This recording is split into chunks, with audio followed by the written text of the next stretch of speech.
in this matter. Right. I think that what we need to tell them is that the design that they've presented is in violation of the Waterfront Design Guidelines text amendment. I have to credit Katie Napoltarski because I just had a conversation with her. It would be great maybe if we could bring her in to help discuss, because she's really the expert on this. And what she referenced was the January 2019 letter that Lenthal and Levin wrote to Mitch Silver at Parks and to the Department of City Planning, talking about how so many of these waterfront designs were in violation of that text amendment. And then they wrote back and acknowledged it. And in their acknowledgement, there was a joint letter from Parks and DCP. They talked about they acknowledged the community's preference and the fact that it was in the text amendment for softer edges and surfaces, for curvilinear designs, and for direct water access. That's right in their letter. And Katie sent me both those letters, and I can send them to committee members. And I think whatever letter we write, we should include those two letters. Sure, it makes sense. Are they bound by that, Trina? Are they held to that, being that this is a right-of-way design? Are they held to any? I'm not there. Does someone else know the answer to that? No, they're guidelines. They're basically Just guidelines, right, Steve? Yeah, before those were issued, the design, I guess the design guidelines are very rigid. Mm-hmm. And so city planning issued these design guidelines to free up developers and designers to build, better spaces that are more inviting and green and softness to them. Right. So, yeah, but we've over the last 2 years, we've had numerous community meetings and community board meetings.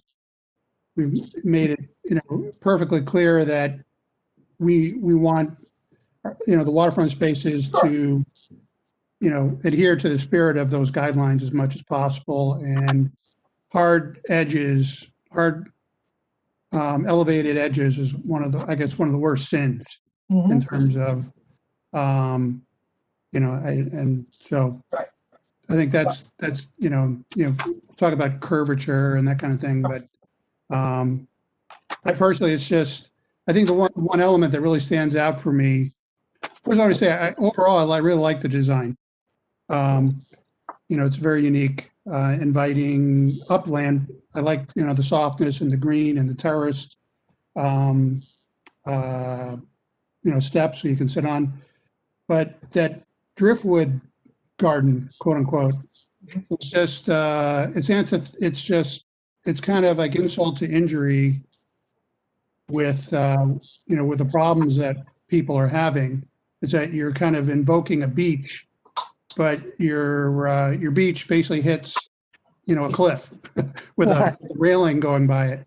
So it's just kind of weird that's going on. And so I mean, other people can chime in, but I feel like, there should be really want, a soft edge, some water access. Yeah. At least from part of it. I know, from Schaefer's elevated, so they'll have to, start up that elevation and work their way down. But I don't know why in the southern portion of this waterfront that they couldn't get folks down by the water. But now basically what we can do is just make suggestions to them, in other words. There's really, because there'll be no vote on this, there'll be no,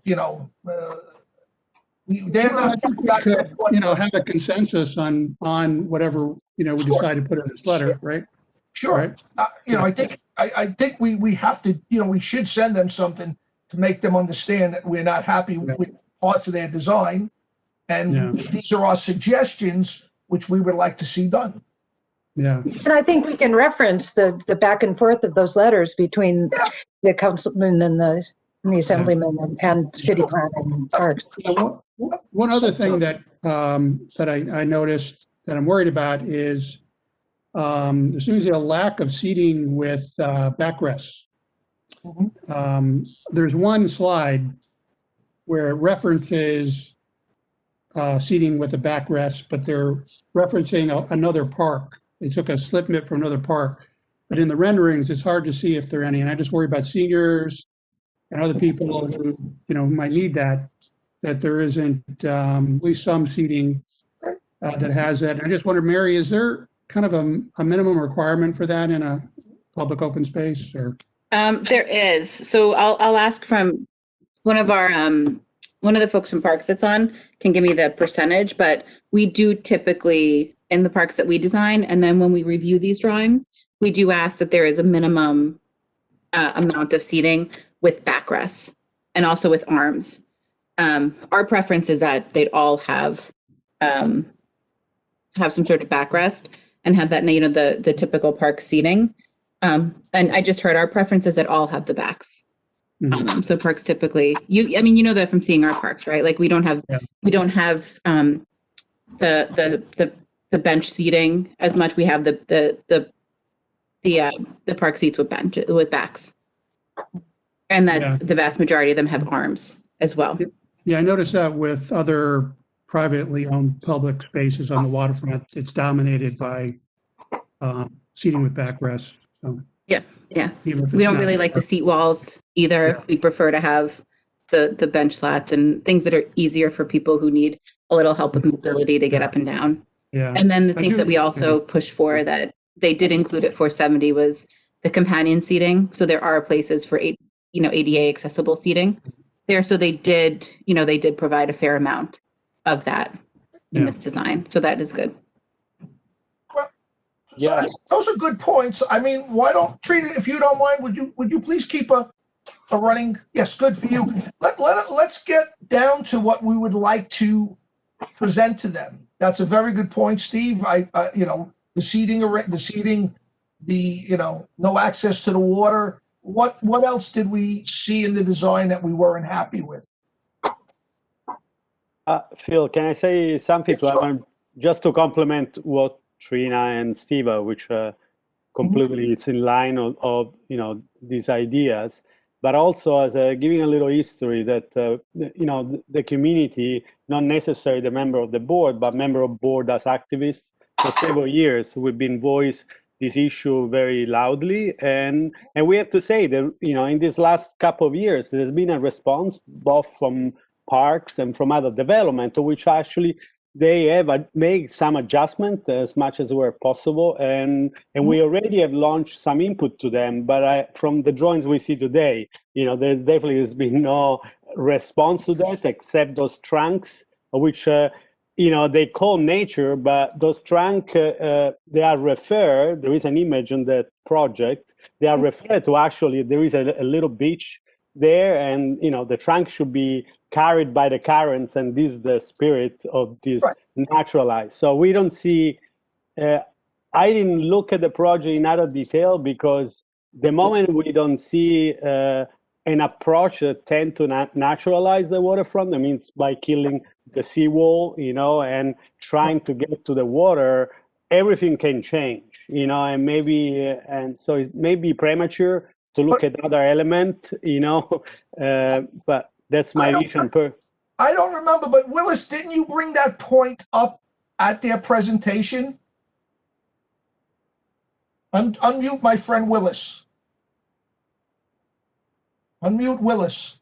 I got it. Sorry. About the shoreline, I just feel like, as a board, we should have a more clear, hard stance that, I know they don't need our approval on this, right? So we're in kind of a tough spot, but I just feel like it should be a sort of baseline for us to say, if you're developing a waterfront property in our district, you have an obligation to reconnect the community to the water. Sure. And, it's not like an impossible thing. And, there's they have to get creative and figure it out, because they, obviously want to maximize the footprint of the building, and they're required to have the 40 feet between the building and the water, and, with egress and all this other stuff. But it's not, if the developer wants to make this happen, they can make it happen. And it's really just a matter of will and interest. And I feel like there's just, it's just kind of greed of wanting to maximize as much as they can just for the view of the water without, giving benefit to the community of reconnecting us. And I mean, they have, they've brought on, one of the premier, MacArthur Genius, award-winning design firms to do this. And the designers can come up with solutions to make that happen, but they can't do it unless the developer is willing to. So I think that, the role for the community board to play is to have that, a hard line. And obviously the recommendations that Trina mentioned are like a really good place to start. But I just think that's like the simplest thing. If you're coming to us with a waterfront property, it has to reconnect the community to the water, and there has to be some form of access. Right. Phil, just, Katie Napatarski from the community would like to speak at some point about. Marie, can she come in, Marie? Can we get Katie in? I will try. Okay. Katie? Hi. Thank you, Steve. Hey, Katie, come on. Thank you. It's hard to know. I just want to say, as an attendee, if items in chat are being seen. I actually texted Steve. I don't know if he would have seen otherwise, but I just. It was in the chat, Katie. We saw it. Okay. All right. Thank you. Okay. This is not, to answer your question, Phil, a while ago. This is not just a suggestion on our part. Like, this is not just something that we would like to see. This is in zoning. Okay, this was passed in 2009. I will read from what it says very quickly. It's what Trina referred to. On April 22nd, the City Council adopted the waterfront text amendment. The text changes are now in effect. So these, and it was passed, these are things which were the Department of City Planning's waterfront text amendment. It's from DCP itself. So these are. Kate, is it a guideline? Because the document that we looked at together from 2009 was called the Waterfront Design Guideline Text Amendment. Is it a guideline or is it? It's designed. I can only say what it says. It's Waterfront Design Guidelines Text Amendment. It's been approved. I mean, it's design guidelines. You know, I think we in some of our meetings, we've had that conversation with DCP a little bit back and forth, like it's guidelines, you know. Well, it has to be guidelines. Essentially, you can't standardize anything because every shoreline is different. Mm-hmm. Okay, so, but let's just say this is, it's not just as us as a community or community board saying we like soft edges. This is actually in DCP's. I got to open the door for the cat. Hold on one second.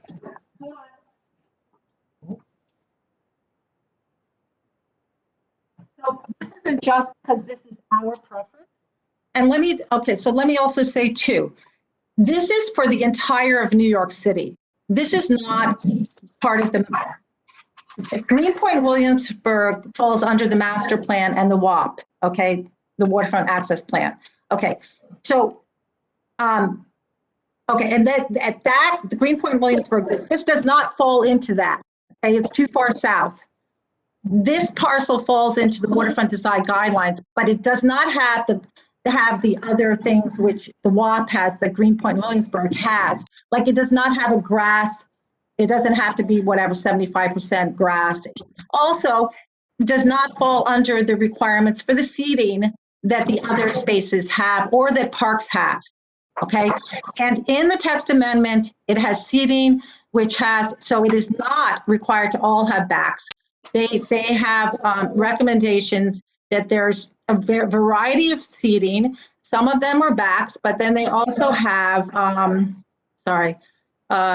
I'll just read from it right here. The seating is lounging chairs, double seating, social seating with tables, shaded seating with backs.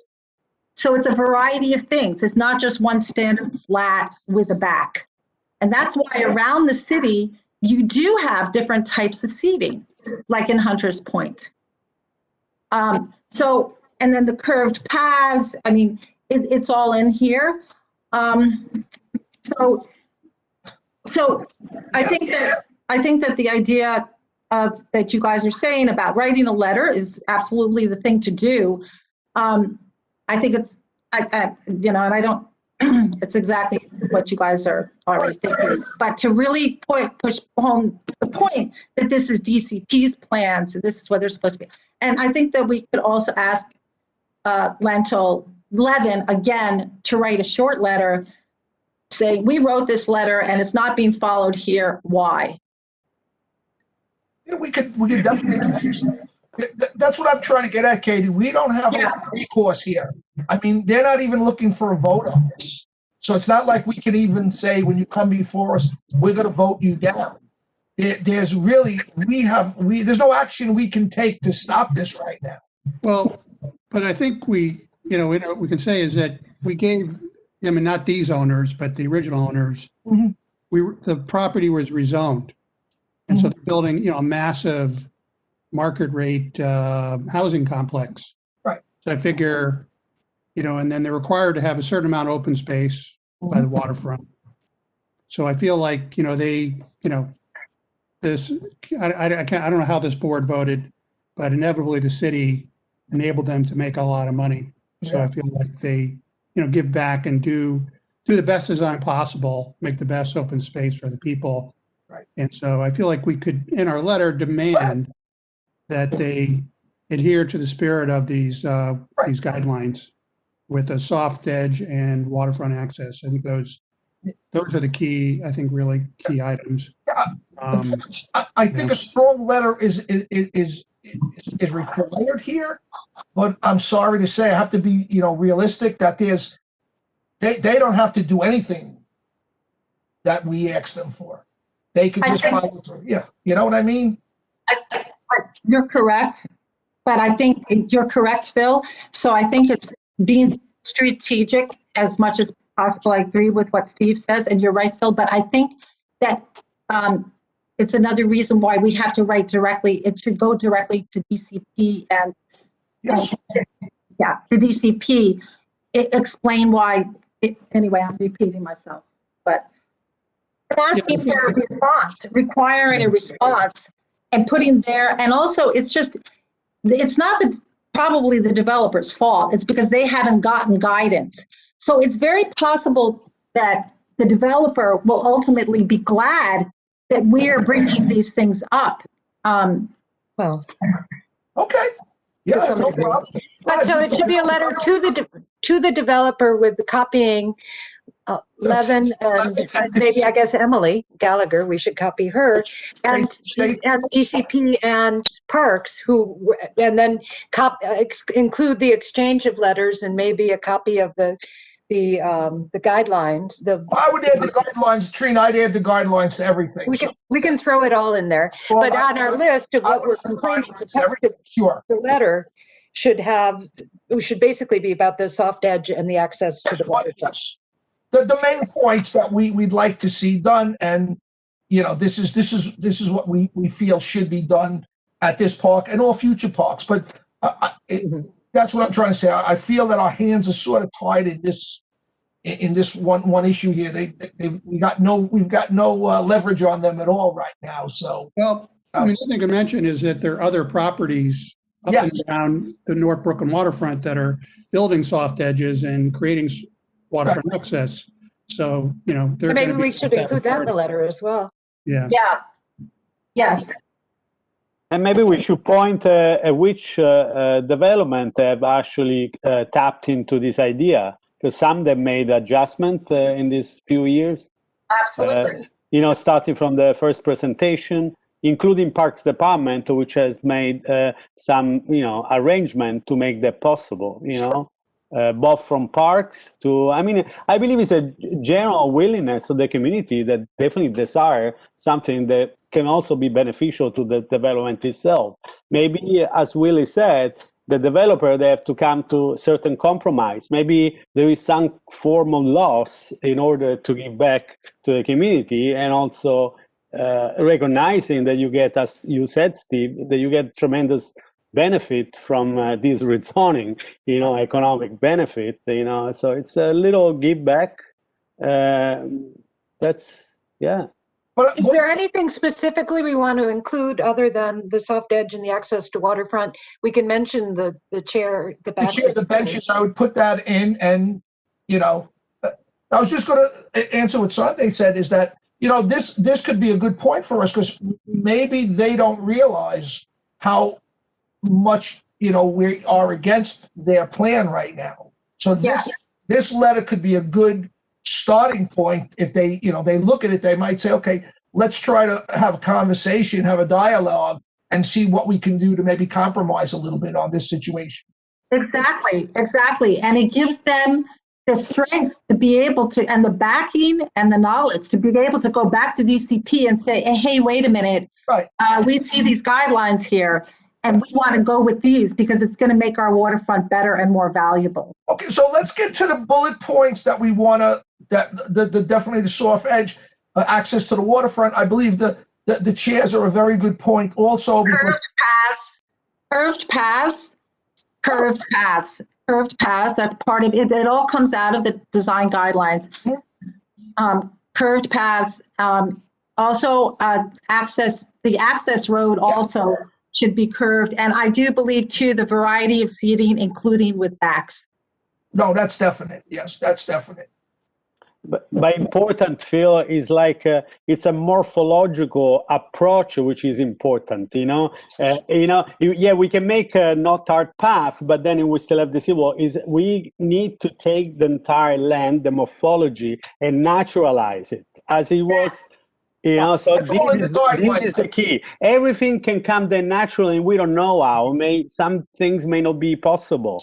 But the first, I believe, a strong move is like to really envision the idea of the community and try to naturalize the waterfront. Definitely.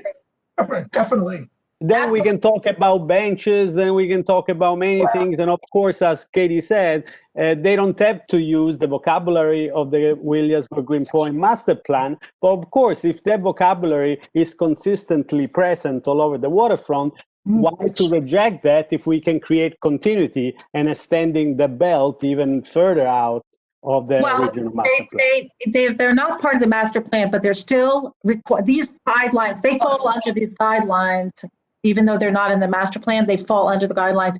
And also in the letter too, perhaps to mention that they could take a look at the other, as Sante was just saying, the other designs which have now since we've worked with the other developers, that they can access these other designs which do more readily follow these guidelines.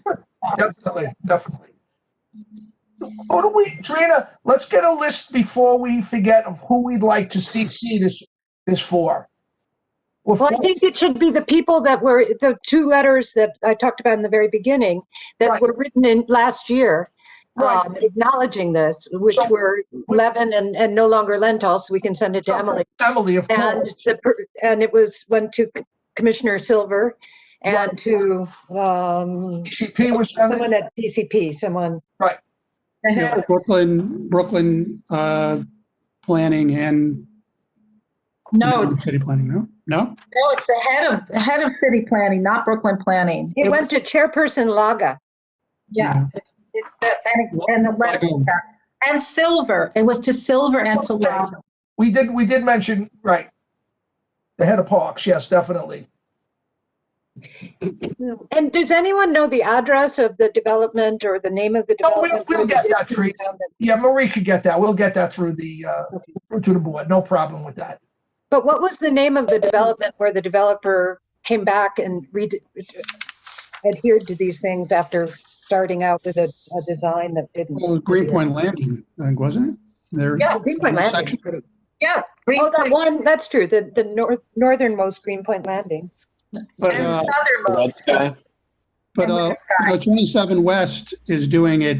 They're just doing it on their own. They have a soft edge. Red Sky.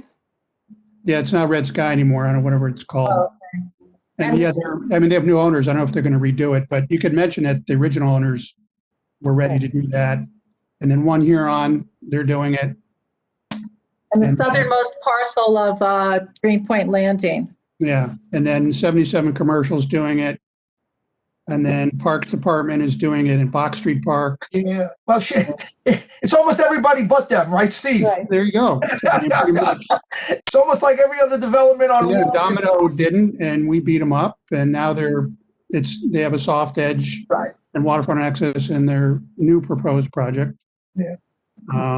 Yeah, Trina, that would be a very good point, Trina, that it seems like that seems to be what everybody else is on board with us, and they're not there right now. And they have the capacity for it. They can't say that they've got to meet a certain elevation because at their southern elevation, it's a remediation site in the Navy Yard. And so they can get right down to the water, I would think. So I think we got a good starting point right now, right? So we know what we want. You got enough bullet points there, Trina? I think I do. Good. They should make their dog run bigger too. If I were them, but So do we need to vote on this, Phil? Well, I'm gonna do that, but I'm not gonna ask you to put something because you're in the middle of something now. So I'm just going to use the context that we're going to send. I'm going to take a vote from the committee that we will send out a letter to various people that we've mentioned, on this matter. And Well, the letter goes to the developer and all these other people are CC'd, right? right, of course, that's what I mean. All the people. I don't want to go through the list again, but Yeah. and Steve and and Silver and all the people we've named right now, and I think that's what we'll do. There was a question in the chat from Catherine Thompson. Oh, what was she asking?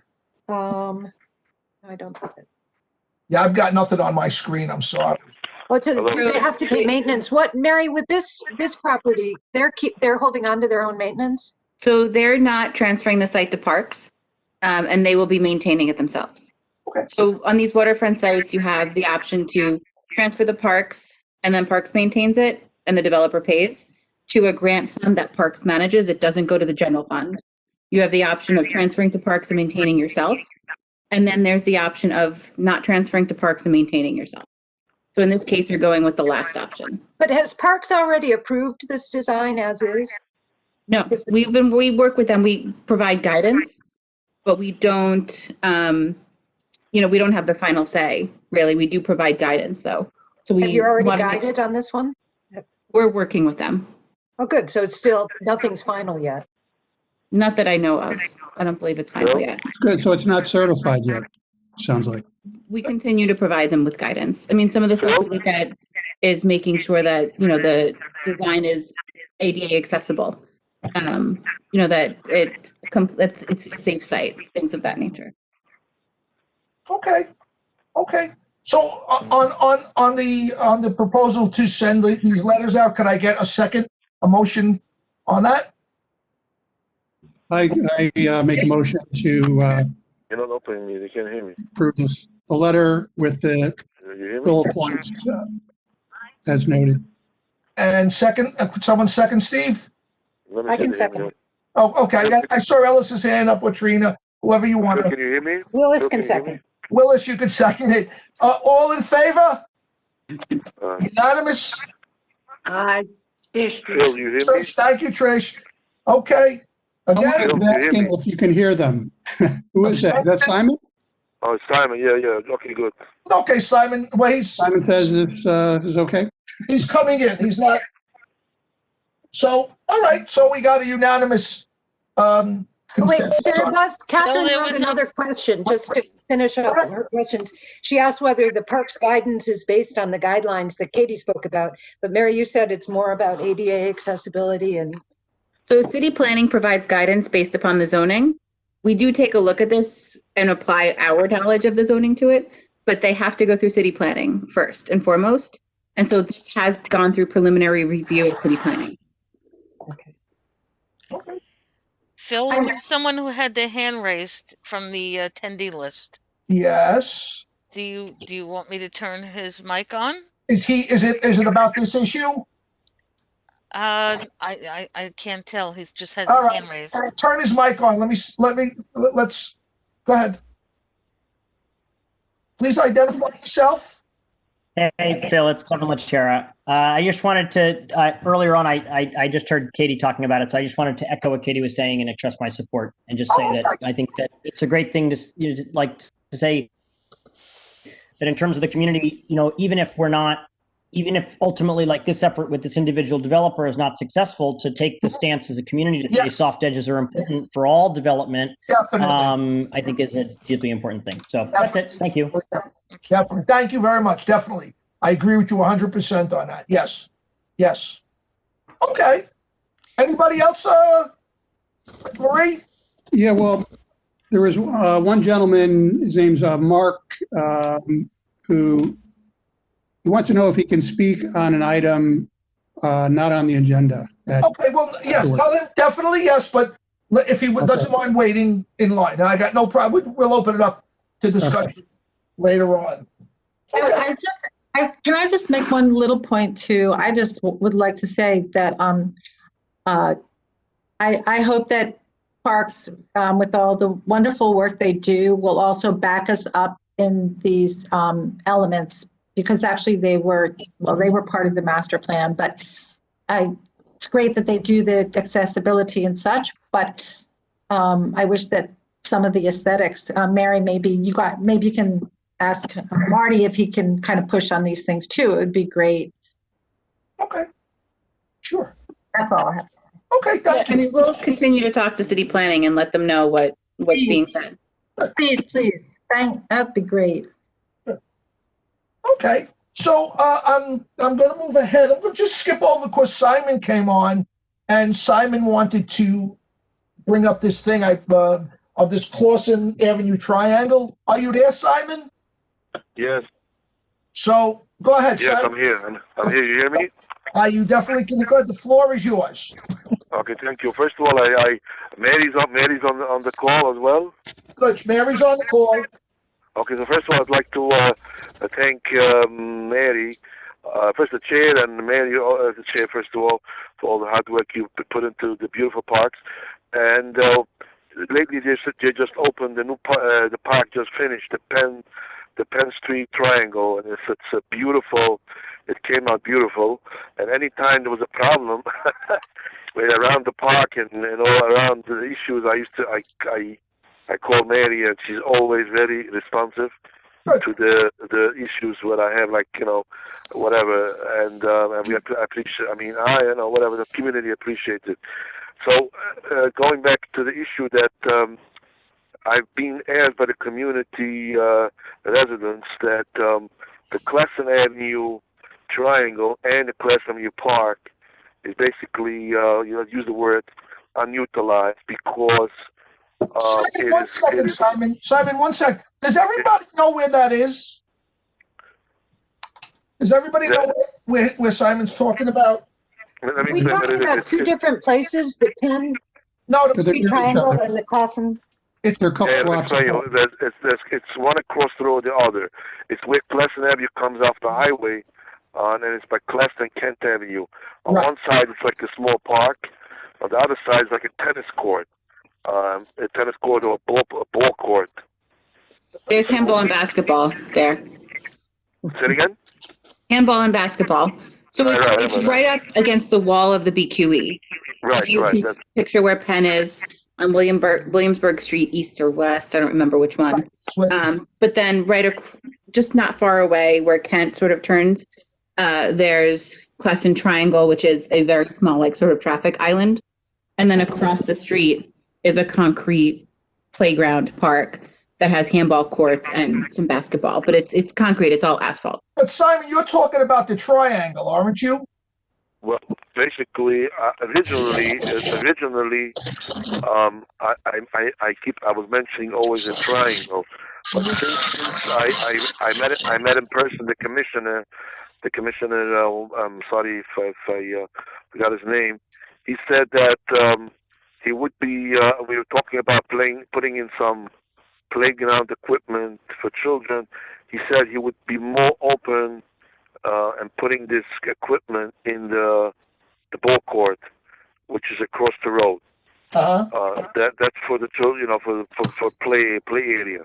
Now, regarding the triangle, which is currently only benches, right, and it's open to the street, and the lately a couple of hundred apartments were just finalized. Well, I mean, it's already a few years, but now that the mothers go with children to the park, they basically cannot use this triangle park, Classen Abbey Triangle Park, because it's not, there's no gates around, so it's quite, I would say, unsafe.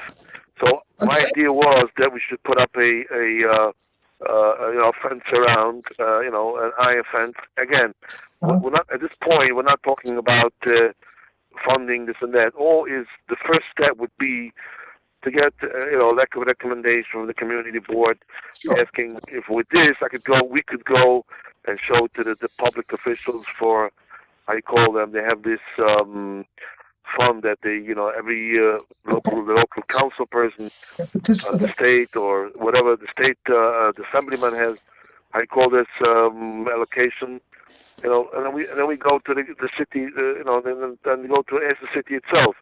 So that's the first step. I was told is got to be from the community board, get a letter of support. This park as of now, I would use it to word, as I said before in the beginning, unutilized because it's unsafe there's full of benches around, but you can pass by all the time, and it's basically not being used at all by the local residents. Okay. And so, Simon, just to, Commissioner Marr, who you did meet, I think you first had a conversation at the groundbreaking for Penn Triangle. Right. Right. And so he did provide you with an estimate for redoing that triangle and putting a fence around it back in March of 2020. Right. So that was for about 1.5 million. Right. That area is very small, and it might not really accommodate enough. It doesn't have enough space to really accommodate playground equipment. There's no fall zone. It's very tight. If we keep the sidewalk around it, as we would likely have to, and then put a fence up, and then we have very limited space inside. Across the street is another. Let me interruption. I'm talking about two different things. Okay. At that site, let me make very clear what I want. What we're looking at. At that site, we do not want no play equipment. Just a fence around it. That's it. On the other side of the highway, which the commissioner was very supportive, he said it would be much cheaper. I could put on the other side of the highway of the Classen Avenue Street, the ball court. I could put over there equipment for play. That's what he told me. That would be much easier. So I'm talking about two. We're talking about both parks. This park, the Classen Avenue Triangle, we're looking for just a fence. On the other side, we're talking about putting in play equipment. So it's two different things. That's if I want to be clear. Did you understand it, or was it not clear? No, I understood it. I was just clarifying that there's no room at the triangle for play equipment, but across the street is a better option for that use. Right. Okay. All right. And I understand the cost. And again, I did write to the commissioner there and back. But at this point, we don't have the funding. I don't know how parks works, but eventually, down the road, when we go out and try to advocate for funding, with the support of the community board, we could show them, and try to, ask for funding. Okay. Does anyone want to weigh in? Go ahead, Willis. Yeah, thanks for bringing that up, Simon. I mean, my question is about Mary, you mentioned over $1 million for fencing. I'm just like, it seems like a lot of money for 200 feet of fencing around the benches and trees, I guess. Right. We wouldn't just do fencing. We would redo the entire triangle. I see. If you're there, so I went there and I took measurements and I took a lot of photos of the site so that we could get an estimate for Simon. And we do that through our capital team. The sidewalk needs to be completely redone. There's a lot of mature trees on site that could be protected. We could put more trees in. So it's redoing the whole entire thing as opposed to just putting up a fence. Okay, that makes sense. Yeah, it seems expensive, and even in Parks World, but It is redoing the entire site. And then I don't know. I'm just curious, like if people have general comments about, I don't know. I feel it's great to have more play spaces for kids and playgrounds, but putting something directly abutted to the BQE for children, just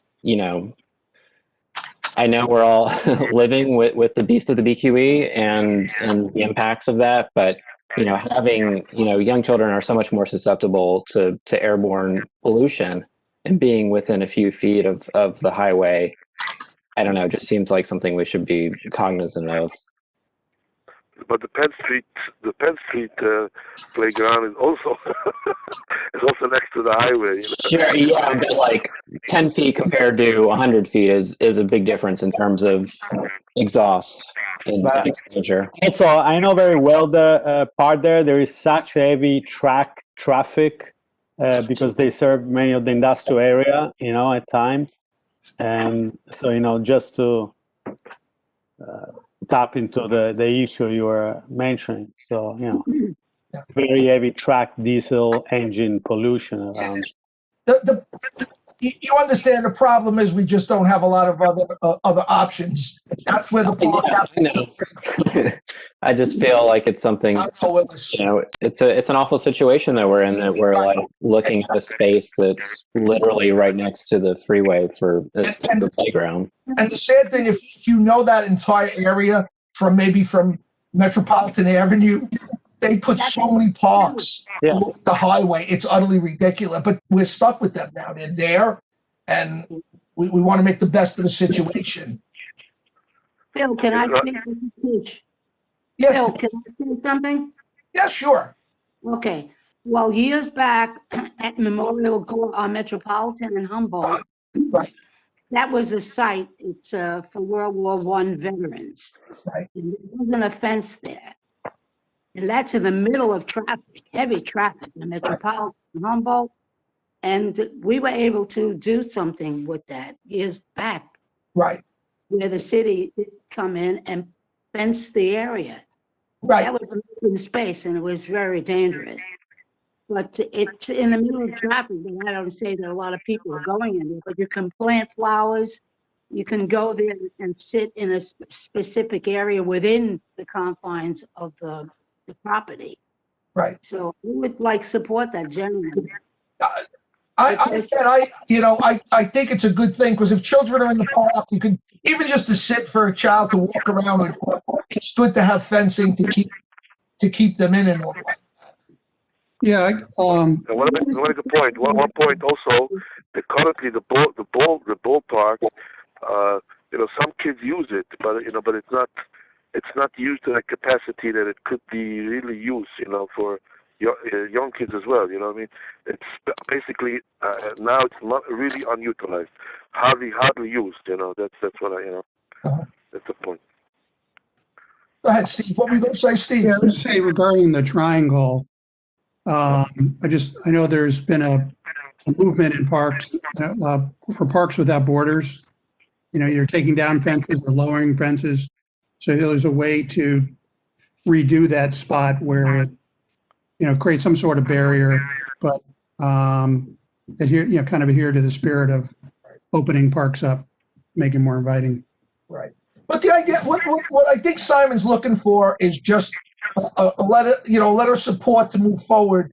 And what, Trina, I'm thinking of the I can't think of the park name, the one behind 126. We had that nice redesign of the park that was done through private funding. Erickson? Yes. Was it Erickson? Yes. So, I mean, these are all options for people, either through parks, either through private funding, either through one of the, like Simon said, maybe the participatory budgeting, maybe, they could get budgeting someplace. So I just think it's okay. I would say to go forward with a letter of support and then see where they can go for funding and all of that nature. Any ideas? But if they support... Wait, go ahead, Santi. No, just a consideration, definitely I'm in favor, if the community there want to have a playground because it's really needed. But definitely, I feel aligned with Steve. I understand the pollution, that we can change if that's the space we have available. But one thing I feel very aligned with Steve Chesler is about putting fence, because architecture, urbanistically, the fact is an open space. From when you walk into the sidewalk, it allowed you to lead in through the bench, even if you are a passer, somebody a pass by. And probably that type of open space is probably meant to have the function. So the moment we given a support, we open the door to fence an area that I feel a little bit more, now that Steve mentioned that, less comfortable to envision places we close up around fences all the time. That's all what I'm. I understand. And Steve, too, we do want to not build this type of thing, but safety is a major concern. That's a busy trafficked area and all like that. It might not be the worst idea to put some type of barrier up than to have it entirely open. Yeah, I feel like kind of the best of both worlds. Like William Sheridan, they're keeping some sort of fencing foundation there, but they're lowering it. They're lowering it, so it's more exciting, but it provides safety for the. But the idea again is this is just a letter to get the ball rolling, so to speak. And if somehow Parks comes to us, then we could implement our ideas into whatever project that we're moving forward with. Well, at one point, can I say, at one point, Chair? Go ahead. Yeah, my point, Steve, you very, very valid point. What I want to say is that we're not talking about a big fence. You know what I mean? Even a small fence, the small children shouldn't run out. So it still stays the beauty of the open space. You know what I'm saying? At this particular spot, there are a lot of children that live nearby, so young children, and they run to the street. So some kind of barrier has to, would be very safe. Okay. Phil, I have one a more thing question. about the playground. Is possible? Is it typical for parks to study how a park is currently being used and who's using it, how many people are using, how they're using it? Because Simon did mention that people are using that space. So just make sure that those people are still, their needs are met, and then the new needs of the community for more children's play area. Okay. Simon, are you looking for a letter for both spaces, both the triangle and playground equipment? Yes. Yeah. Again, and as the chair mentioned, maybe we could reach out to local developers or businesses who want to chip into be a sponsor here. Like That's a great idea. There you go. But without a building, without a letter of support, we can't we can't do nothing.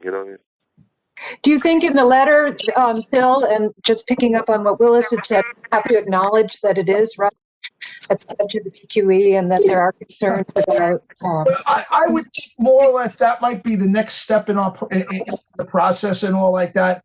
I would think this is just a letter of support saying we'd like to see things happen here. We'd like to see a playground, and then we could say, well, okay, we think there should be, some barriers put up or something, to mitigate the air pollution. Phil? Yeah. Yeah, I just want to mention that the whole use of parks is so skewed because of COVID. They were all the playgrounds were closed for a while. Right. A lot of them were phased back in and then phased back out. You couldn't play basketball. So I think a current picture of what goes on over there is inaccurate. It's an anomaly. So I just want to raise this as a concern because we did have that issue where we did lose a lot of ability to use the playgrounds. Right. But I think they've opened them up again, right, Marie? Well, they've been open, but they were phased in because the playgrounds had to be cleaned. Mm-hmm. There was a lot of attention that had to be used. Some of them were closed. Some of the the facilities were closed and then opened up. It all depends on COVID. We're still in the winter. Right. We don't know what the situation is going to look like. Right. So, I mean, nobody Again, knows. I don't want But to I'm just concerned about making a statement about the use currently being done because it's probably inaccurate. Yeah, but the community's been bringing this up. They brought it up before the pandemic, that they felt that the playground was underutilized. So, You mean the ball fields, the handball court? yeah, I think they refer to it as a playground, even though I don't know if it actually has any playground. All right. So that's all. I'm gonna move forward with this. I think that. Yeah, can we just ask Mary if she concurs that those ball fields are not used right now and that it makes sense? Simon doesn't like it. A So playground? I've seen the basketball used. I don't recall if I've seen the handball. We'll have to take a look at it. But just one point to make that if something here does get funded, it does take 3.5 to 4 years from funding to completion. Right. So hopefully in that amount of time, we are not in the midst of COVID. Right. But But I mean, you could have a basketball court, a handball court, and a playground in one site. This is why we have scoping meetings so that we can talk to the entire community and get buy-in. So if there are basketball users, you'll remember, and Phil, you brought this up about LaGuardia. Yes. Take out the handball And then in the skateboard park, and you said, don't do it because people use that handball all the time. So we removed the skateboard, the handball, and that was a good decision. And it came out of a community board review, but the input from scoping meetings. So yeah, I don't want to get ahead of ourselves. Nobody's talking about taking anything out, doing anything negative. We're just, right. I have a question for Mary. Mary, hi, Mary. Do you know what's the condition of that basketball court? The yard there, are they in good condition? Are they kind of the ground, the pavement? Yeah, they're in fair condition. I haven't been in there in a little bit to give you a condition report, but they're usable. They're in fair condition to be used. Because it's interesting. Sometime here, our American playground, we have definitely people coming from other neighborhoods because there is definitely a need. And sometimes with the spring, they get very busy here. It's a crowd of people. So I'm wondering, because people move from other neighborhoods in search of the available basketball courtyard, especially during the spring. So sometimes removing them, we create a lack of usable spaces, to play sports. Nobody's talking about taking anything out. I mean, it was just a comment made. Simon didn't think it got a lot of play. That's not what the issue is really here. So I just want to move forward with what we're talking about now. Trina, we have enough on this. We're just going to send we'll write a letter of support, and then the community can move forward with that. Yeah, just in Are you going to language, make a motion and second that motion? One second. We're not done. 1 second. Okay. language, I mean, we have to be careful exploring possibility of, I don't know, repurposing the park or something like that, where I just make sure that, like, as you guys just alluded to with LaGuardia, that all the constituencies are, Yeah, I don't know why Simon brought up basketball. That's got nothing. He wasn't even asking about that. We're going off to another tangent, which I don't even know why. Because the really two parks he was concerned about was the playground and the triangle. That was really the initial conversation. I don't know why we're getting off in this tangent of the basketball and handball court park. Because the playground will have to displace part of where the basketball and handball court. potentially. I mean, there's a lot of room there. I just feel like Mary said it, like we have to go through a scoping process. So maybe the language we say, That's fine. yeah, just that you would just use language that we want to explore adding features like a playground. Let me make a comment. Here. In the Lynch Park, there's place for a handball and for recreation for children. And this particular site is two handball places. So we could even keep one and another. So, like Mary's right, there will be a scoping, and the local community will discuss, the need. But at least we can't start anywhere without a lot of support. We got to start somewhere. Right. Sure. But I believe also the letter of support should also mention all the concern that they've been raised at this meeting. So there's nothing wrong with that, right? You could put it in, but the letter of support is just to say that we'd like them to move forward with.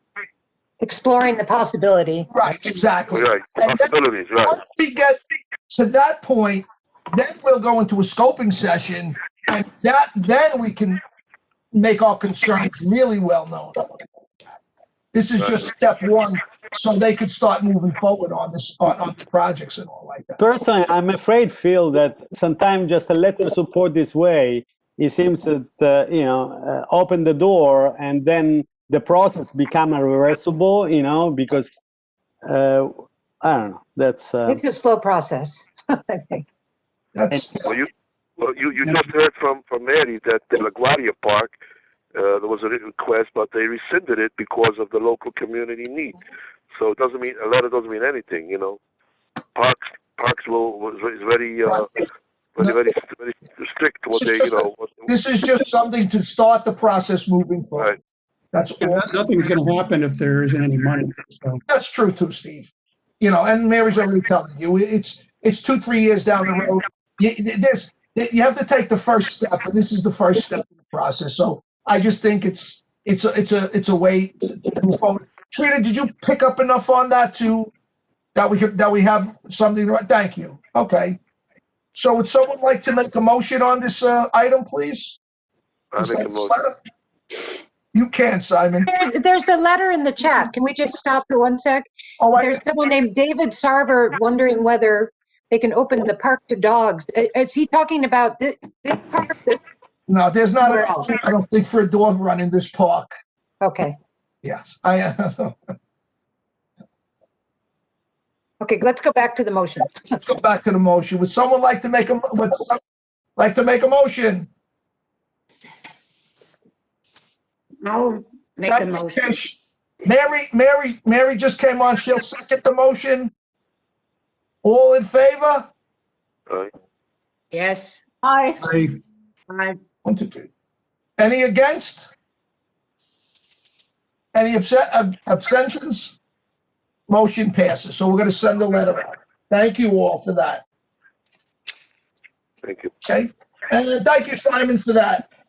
Thank you. Now that we have Mary on, I guess Trina, I guess Mary's going to we're going to talk about Bushwick Inlet Soccer Field. Well, Mary doesn't, I want to preface it, that Mary doesn't have a lot to add. Okay, well, let's talk about find out what she has to add. Mary, you can start and tell us where we are. Yeah, so my update is that I don't have an update, unfortunately, since we last talked. But, we have this plan for the spring. We have the work funded. It'll take about 6 to 9 months to do once we start. But, we just wait on a starting date now. It's in OMB's hands. So are we talking about 50 Kent? The turf at Bushwick Inlet Park. Okay. The synthetic turf is in need of replacement. Right. And so we have a project planned. We just don't have a start date. So it's sometime between March 21st and June 21st. Yeah. Mary, can I ask what the status at 50 Kent, because construction was supposed to start in the fall? Right. It's been moved now to the spring of 21. We're just waiting on a start date. Is there a reason you can share with us as to This is just, related to COVID. We were going to start, we're waiting on OMB to allow us to complete the procurement process and get moving. A lot of our projects you'll find are just waiting for a start date. Is there anything that the community can do to advocate with OMB to get these things on the top of the list? I don't know what we can do to get them to the top of the list. I know there's concerns about funding citywide. Reach out to your elected officials. I'll tell the commissioner on my side again that you're asking about all these projects moving forward. I had gotten in touch with Ben. Ben's having a fundraiser for his campaign tonight, so he's not with us.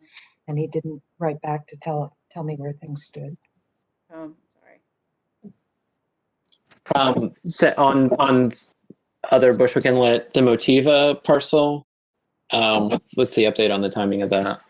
So we are still in the design phase for this one. We've been working very closely with DEP and some of the regulators just to get the permits in order and to get a lot of the last minute details on the construction design and drawings done. There's a DEP pipe that runs under the property. And so we've been working with the DEP to identify it and just to discuss, the little things like the amount of fill on top. That all just needs to be worked out before we have a completed set of construction drawings. So I don't have a date on that one, but we are working through the design phase and then we work through the procurement phase. So that's still, let's say, a year and a half. Hopefully not more than that, away from Year and a half till construction start. construction begins? I'm just making a very rough estimate. Procurement takes 6 to 9 months, let's say. We could have a few more months left of design. Okay. It's a very conservative estimate.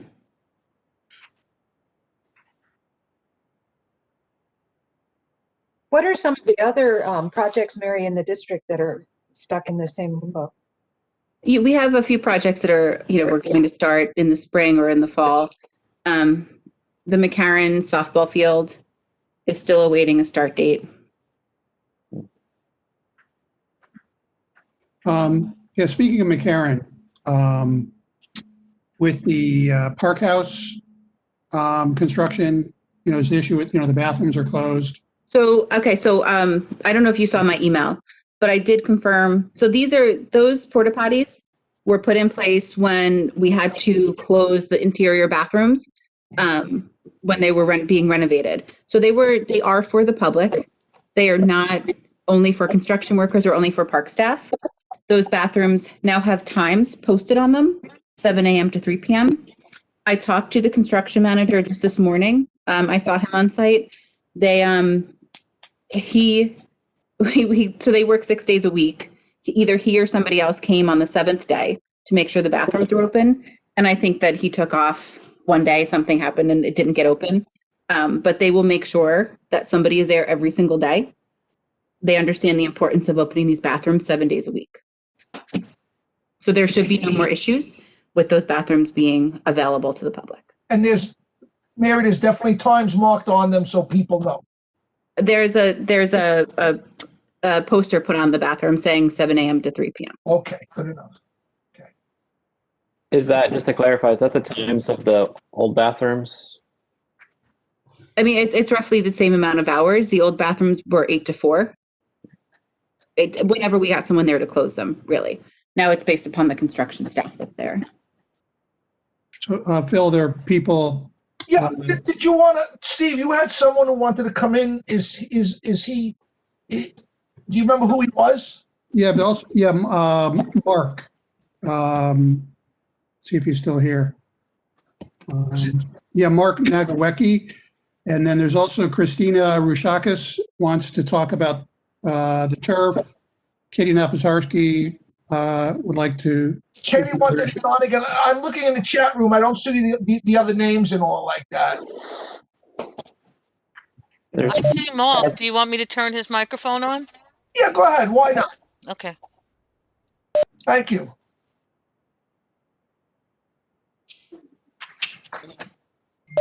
Mark?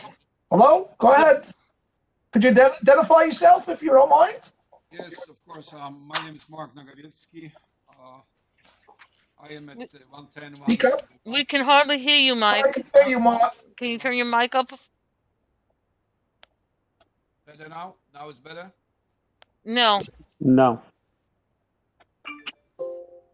Hello? Yes, go ahead. No. My name is Mark Nagawiecki. I'm located at 110 and 1. You're still we still cannot hear I you. hear you, Mark.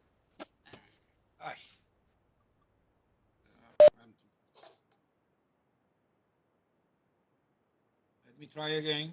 I'm trying. That's a little better. It's better a little bit.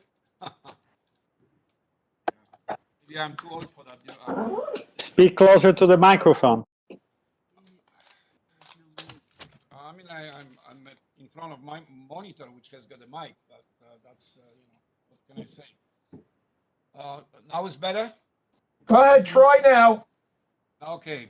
Hello, everybody. My name is Mark Nagowiecki again, and I am residing, I am at 110 Kent Avenue and 101, which is next to the New Park name, and which used to be East River Park. Now it's going to be a Marsha P. Johnson Park.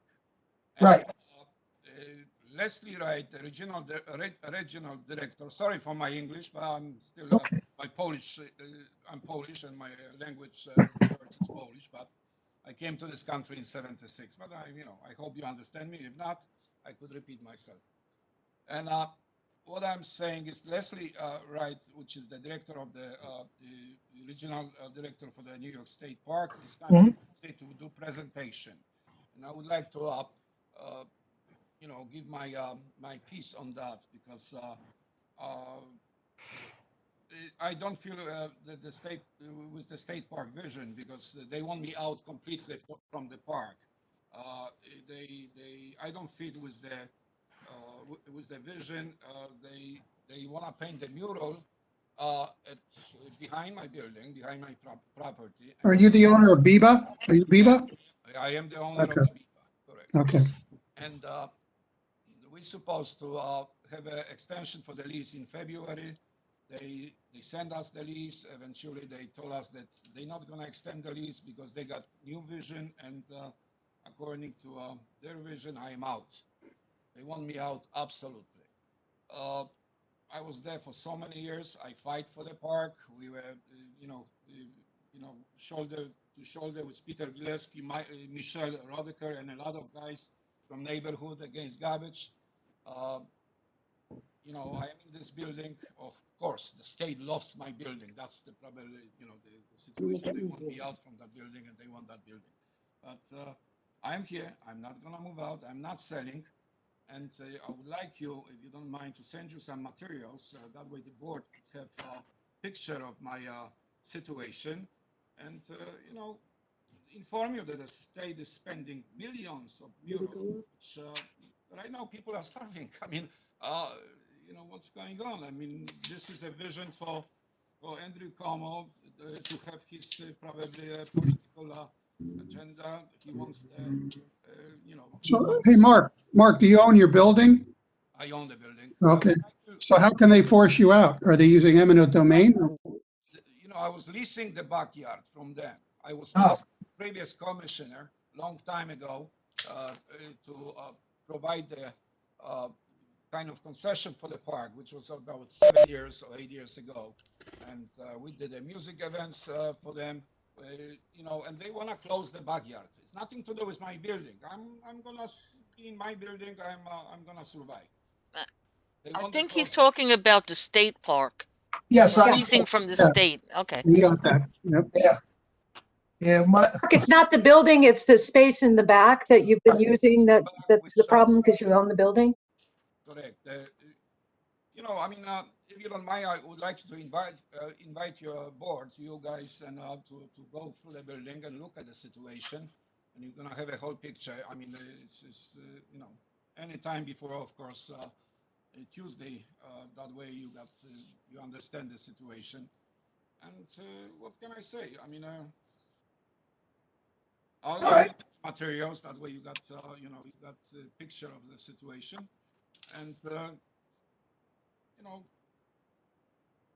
let's start with that. I mean, I would like you to come over and look at it. I mean, okay.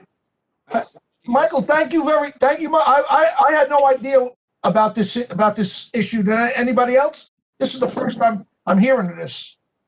No, I mean, I'm fighting with the state for. Okay. Not much we can do for you, but we'll definitely take it under advisement. I put so much pressure on Leslie and the state. I mean, they all of a sudden they start Okay. do presentation and community board. Okay. All right. All right. Thank you. Thank you for letting us know. Thank you for filling us in. Should Mark send us the information and maybe at our next meeting, we can make it an agenda item? Look at that. I mean, I don't know what we can do, but we're sure. Well, I think Mark's bringing it up because isn't Leslie's presenting on at Tuesday's full meeting? Yes. Yeah. So I think given that there's been ongoing concerns about how the state land has been used, primarily with Smorgasburg and all the complaints about that, and now we have a incredibly long-time community member who's being pushed out for unclear reasons. It seems pretty obvious that we should be supporting, questioning of state parks as to what their, what the rationale is and why they want to move forward with this and bring some more light to the issue. So, I mean, I'm personally I don't know, I'm happy to go on a walk through and see what, the specifics are in the delineation of the property that Mark's referring to so we can better understand it. But they've been there for so long and it seems a little, there's a real disadvantage obviously of them being forced out, but also that there's, pushing this through sort of under the radar is not really, acceptable either. So I feel like we have, Michael, could you send the community board any information you have that would help us? I'll send it in the morning. Thank you. We will. We'll look it over, and maybe you're right. It's an issue that maybe should be put on our next meeting's agenda. Well, and I think what Will has said, we should bring it up with state parks when they present on. Sure. Thank you, Michael. Thank you very much. Mark. Mark, I'm sorry, Mark. Thank you very much, Mark, for bringing us up to speed on what's going on. Yeah. So Phil, Christina Rushakis wants to speak. You're in, Marie. I'm trying to get her on. Give me a second. I have to find her. Christina, your mic is open. Yes, great. Thank you. Hi. Can you hear me okay? Sure, you're good now. Thank you. Go ahead. Okay. Hi, I'm Christina Rashakis. I'm the regional commissioner of the Greenpoint Williamsburg Youth Soccer League. And I was very happy to hear that returfing is being scheduled for Bushwick Inlet Park. So very happy about that. Good. But I'm a little concerned about two things, and I hope you can give me a little bit more information. I thought we were talking about a simple returfing of the park, and I'm wondering why that's going to take from 6 to 9 months. And then the second part of the question is, right now during COVID, when we have so limited spaces that we can go out and play in, why are we looking at taking this park out? Or basically, if it's 6 to 9 months, that's spring, summer, and fall. So just hoping to understand the time frame and why we can't do this in the wintertime when the fields aren't going to be used as much. So Christina, we've been planning this for some time now. We have the funding that's available. We are just waiting for the approval to get moving. We anticipate it'll be in the spring. But again, I don't have a start date for this. We have an estimated amount of time that it'll take to do the work. Hopefully it'll be much faster. We never at parks, never want to take our facilities offline for any reason. But unfortunately, in order to upgrade them and to fix any sort of conditions on site, they will, and they do have to get taken offline. We'll do whatever we can to make this as quick and as painless as possible. But unfortunately, that is, to fix them, to repair them, that is what we need to do. I absolutely understood it has to be repaired. I just didn't think that returfing a field would really take more than 3 months. Is there a time limit that you're giving the contractor? I'm not managing this project myself. I'll reach out to the team that's managing it. Okay. But and try to get more details, but that's what I was given. That's the information I was given about this project. Okay. And is there any reason we can't do this in the winter? Wait until after the fall season? I mean, obviously this is going to negatively impact our league, as well as everybody else, but can't we do it when the field's not being used as much? I'll run it past the commissioner, but we do have funding now, and we've been getting complaints about the field. We've been getting a lot of pressure from community residents to get this done as soon as possible. So we are trying to be responsive to those requests that we've gotten that say this needs to be done, as soon as possible. I'm one of those people, but I would have to say from our perspective, losing it for the season, it would be, preferable to continue to use the field in the condition it's in and then wait until bad weather. I just wanted everyone to be mindful that in this economic climate, we don't want to lose any funding that can be earmarked for this project. Good point. And also, Christine, can the youth soccer league utilize Newtown Barge's new youth turf over there? Yes, absolutely. We'll definitely look into all the other parks that we might be able to take advantage of. I mean, losing VIP would be a huge blow to us. That's easily, 400 children right there. I don't know that there is capacity at other parks to absorb that. It's got to be so hard with scheduling too, because you don't know whether it's going to start there. You've got people that have got to sign up for the soccer league, and you don't know whether you'll have fields. Exactly. I mean, our permits are in there, and they actually changed to under review tonight. So, but first off, we don't know with COVID what's going to happen with that. Yeah. But then beyond that, the status of the field, and are there other fields? And I have to say, the community response to our soccer season this fall, as limited as it was hugely positive, because these children have just been stuck inside. They're stuck inside right now. And we're getting a lot of inquiries about spring right now. And of course, I can't answer them. Yeah. And, Christina, I know that, Jose and Joseph DiMartino from our permits office, and they do whatever they can to find space for displaced individuals, displaced teams. So there is, McCarran's heavily used. Unfortunately, every field is really heavily used, but Newtown Barge, is a field that would be available for the youth leagues, the teams. And we'll see what we can do about doing this as quickly as possible. Okay, I've reached out to Jose, but if you've got any more information, I would love to hear if they can push the contractor to do this very quickly. Yeah. Thank you. And we just want to get them in there. We want to get this field fixed. It's going to be a complete, recarpeting of the entire field. So it'll be a huge benefit to the teams. And so hopefully it'll be as painless as possible. Absolutely. I totally want it done. Just with 6 to 9 months makes me cringe. No, I'm sorry. Thank you, Christine. Thank you very much. Hey, Phil, Kevin Lachera has a question about playgrounds. Can we get him in?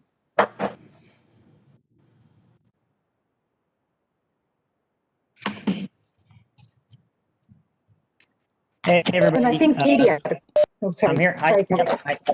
This is Kevin Lachera. I had a quick question earlier on about the South Williamsburg, talking about these triangles in South Williamsburg and accessibility and open space. This is a question for Mary. Mary, there's at the intersection of Bedford and Division, there is a triangle. It's called Cone Triangle. And it's a small green with a couple trees, fenced off triangle down there. And I have a couple of friends that live down there that have mentioned that, basically at least since the beginning of COVID, they noted it because they were walking around in the area and noting what open spaces were available to them. It's been locked. The gate on it is locked. And it has been locked since at least March.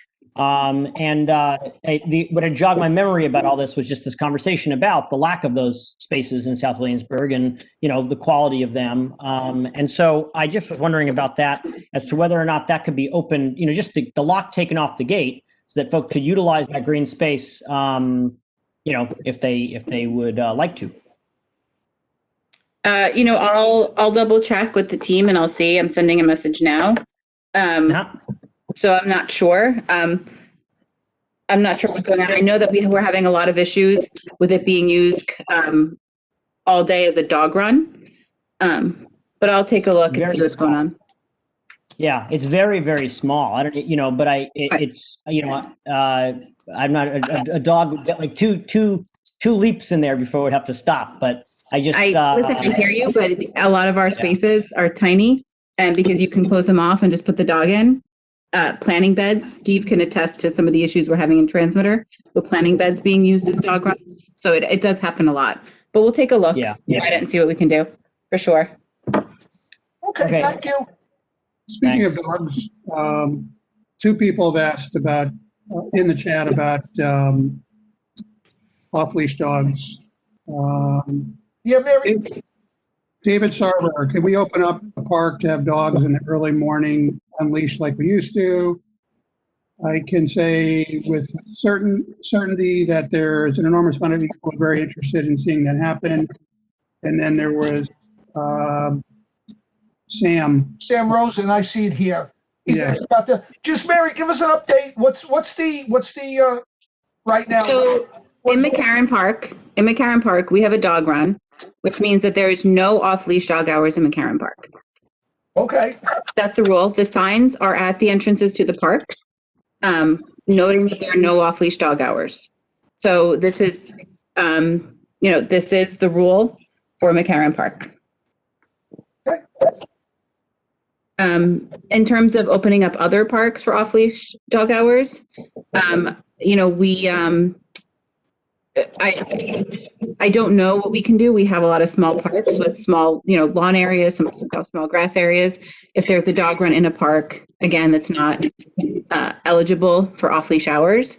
But I do have it on my list to talk to Commissioner Marr to see if there's any park in the district that could be used for off-leash hours. We do have two currently, one being Macri and one being Grand Ferry. Sorry.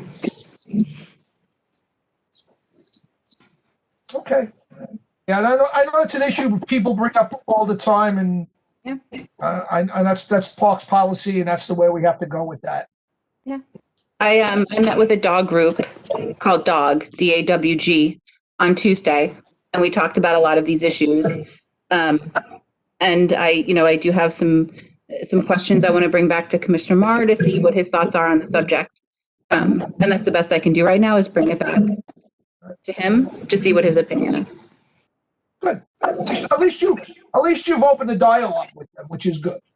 Yeah, I'm always willing to talk. It's right. We're limited in what we can do. Right. I'm happy to talk.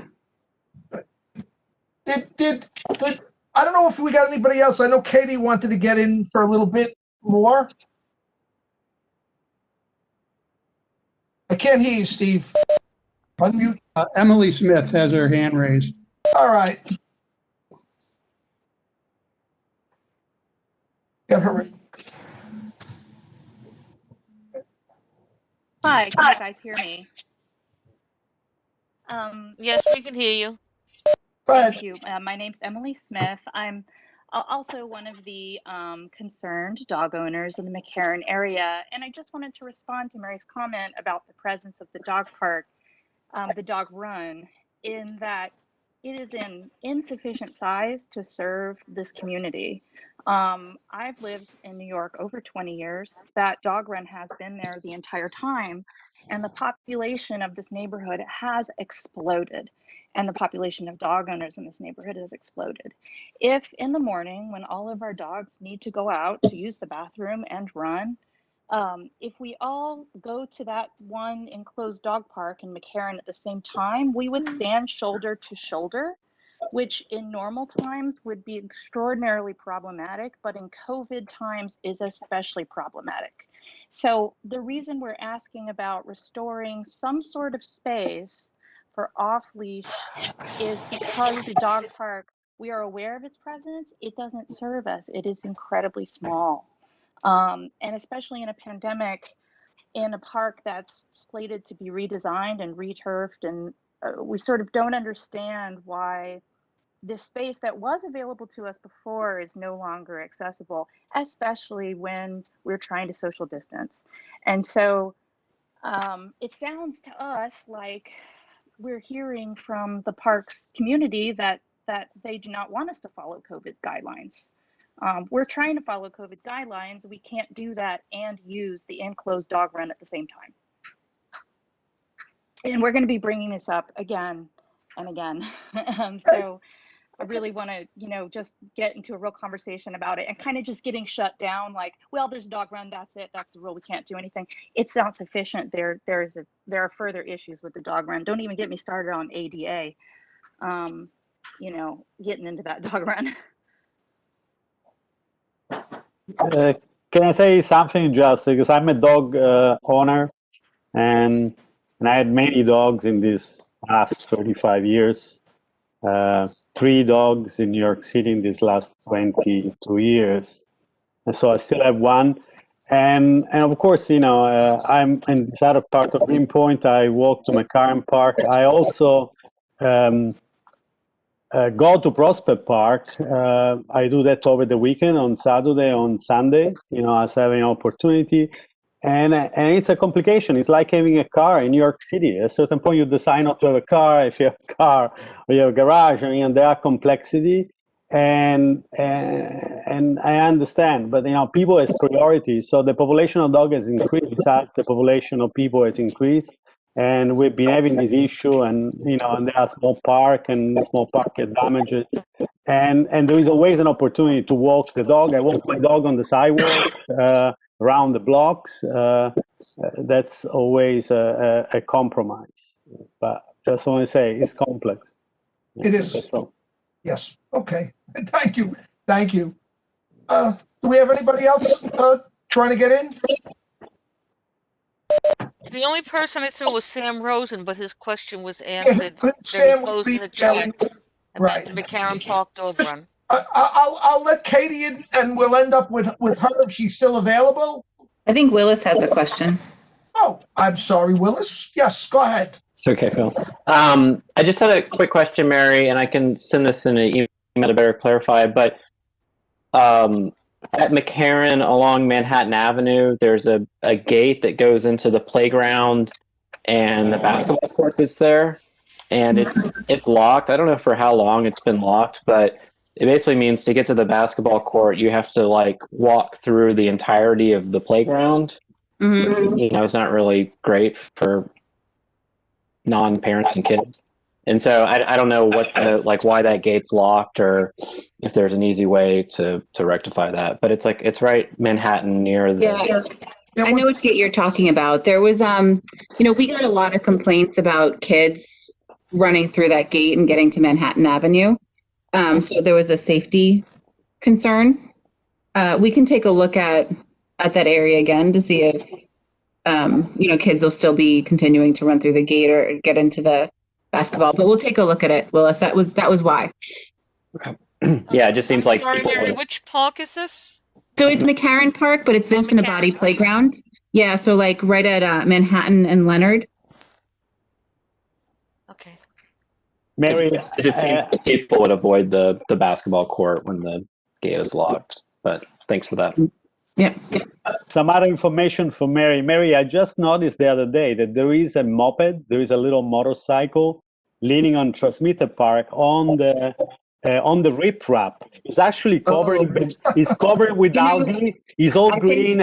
That's actually been there since the start of COVID or something. I thought it was removed. No, it's covered with algae. You can't. It's actually camouflage. I took a picture and then all of a sudden I recognized the shape, and you can't see that. You have to go there. Nature has been taken over, but it's there. So Steve might have, or somebody else reached out to me and thought it was a Rebel scooter. And Rebel actually went there, and it shockingly, because they love to park anywhere, it wasn't one of theirs. So I don't know whose it is, but it's not entirely safe for park workers to go down and pull it up. We'll continue to take a look at it, but. All right. Okay, just want to let you know that. Yeah, thank you. Thanks. Maybe it'll just become one with the algae. All right, are we finished? Okay. I want to thank Phil, I'm sorry. No, Katie. Naplatarski. Wait a minute, Trish wants to say something. Yes, Trish, go ahead. Unmute Trish. Unmute her, please. She can unmute herself. Trish, unmute yourself.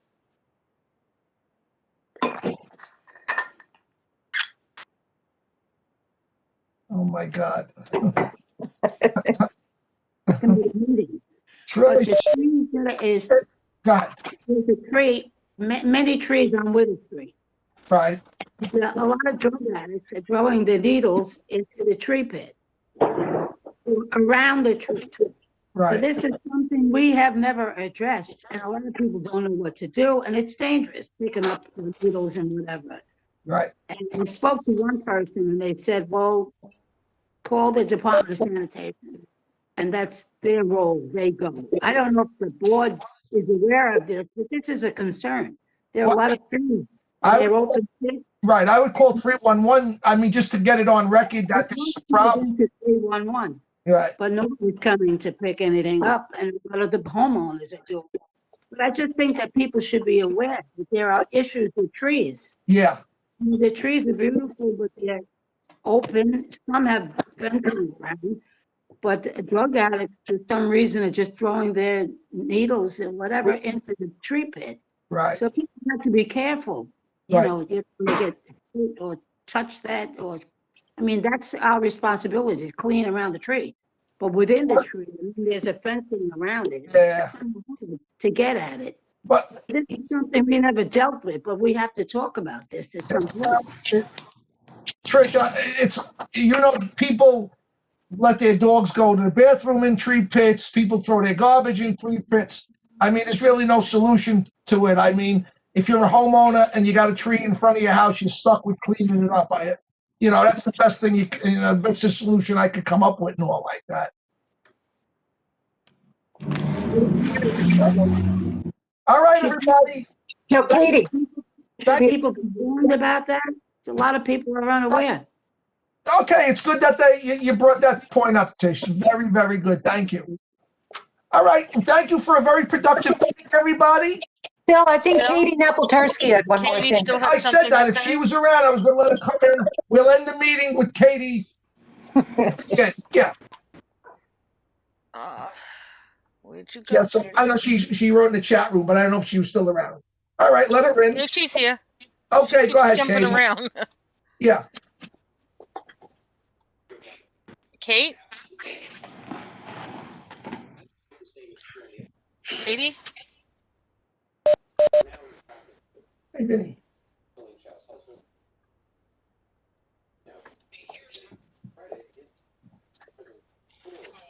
I unmuted her, but I don't know if she's not speaking. Katie. Yeah, okay, I'm on now. Okay, great, thank you. Go ahead. So just some things about McCarran. Will has brought up about that gate, and that's where actually Park Mom started in that Abachi playground. We got the fence actually around the tennis courts through Councilman Fisher a long time ago. But anyway, that gate really, I think we even asked it to be closed because when you're in there with kids, they shoot off in a second. So I think it's good to be closed, just my opinion. I just wanted to say in terms of the renovation of the ball field, the same like the soccer field, if that can be done in the timing, the best timing and the least timing possible. That ball field is used so much. I don't have to describe to people how much it's used. It's like a public service, that ball field. So I don't know, maybe at some point the next meeting we can write a letter, the community board can write a letter asking, specifically for the timing of those two fields. And I just wanted to say, I wanted to applaud the security that's in McCarran. I think they've done a great job. I want to also just emphasize that in McCarran, it's really important to keep enforcing the amplified sound. And the vendors, because vendors pop up once in a while, and I just hope when McCarran doesn't become like a free-for-all, kind of. I mean, I think with everything that happened, it's good that there is some amplified sound, and like some outside of the rules, but things started to get out of control. And so I hope that they keep a handle on that. I'm not going to go on much longer. I also just want to say to the dogs, we saw dogs in Stopka Garden the other day. I mean, and I just want to say, for dog owners, I understand, but it ruins the grass. Yeah. And people use those fields.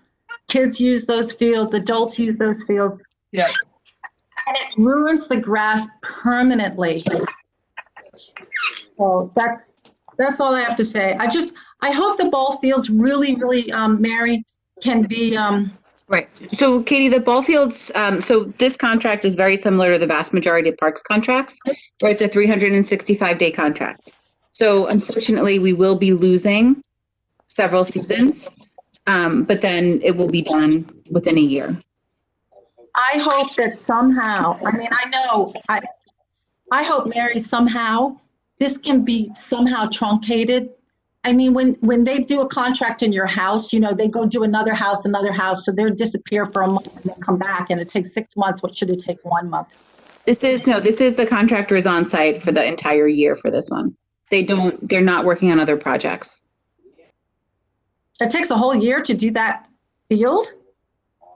They're doing the fields. They're replacing all the lights.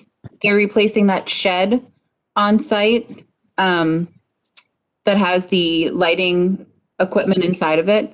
They're doing some other pavement work as well. Okay, I just hope that they can do it as fast as possible. That's all I can say. It's so used. It's incredible, and it would be such a shame to have it out for 4 seasons. That's all. Okay. Thanks. Thank you, Katie. Okay, everybody. Yeah. Good evening. Thank you again. Stay safe. Thank you, Phil. Trina, email me tomorrow. We'll talk tomorrow, okay? We got to get the committee report in, so. Thank you all. Thank you, everyone. Good night. Good night, everybody. Thank you, everybody. Thank you, Mary. Thank you. Bye-bye. Thanks, guys. Leaving the event. Teresa, want to close it? We're done. Let me go get your poor mother back.